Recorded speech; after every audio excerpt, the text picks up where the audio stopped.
Prime Asia বিশ্ববিদ্যালয়ের শিক্ষার্থী জাহিদুল ইসলাম পারভেজ হত্যার ঘটনায় 2 ছাত্রীকে সাময়িক বহিষ্কার করেছে ইউনিভার্সিটি অফ স্কলার্স। একই সঙ্গে পারভেজের মর্মান্তিক মৃত্যুর ঘটনায় গভীর শোক ও সমবেদনা প্রকাশ করেছে বিশ্ববিদ্যালয় কর্তৃপক্ষ। সাময়িক বহিষ্কৃত 2 ছাত্রী হলেন ইউনিভার্সিটি অফ স্কলার্সের ব্যবসায় প্রশাসন বিভাগের ফাতেমা তাহসিন ঐশী ও ইংরেজি বিভাগের ফারিয়া হক টিনা।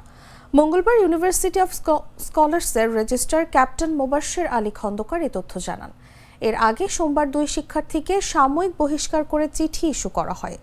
বিশ্ববিদ্যালয় কর্তৃপক্ষ জানিয়েছে, অপ্রত্যাশিত এ ঘটনার পরিপ্রেক্ষিতে বিশ্ববিদ্যালয়ের পক্ষ থেকে সংশ্লিষ্ট বিভাগের সমন্বয়ে একটি অভ্যন্তরীণ তদন্ত কমিটি গঠন করা হয়।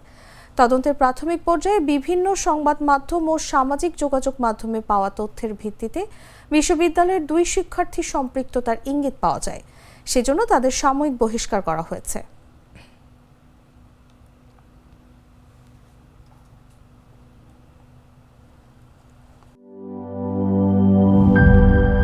নাটা জেলি আর পানীয়র এক অসম কম্বিনেশন ড্রিঙ্কো।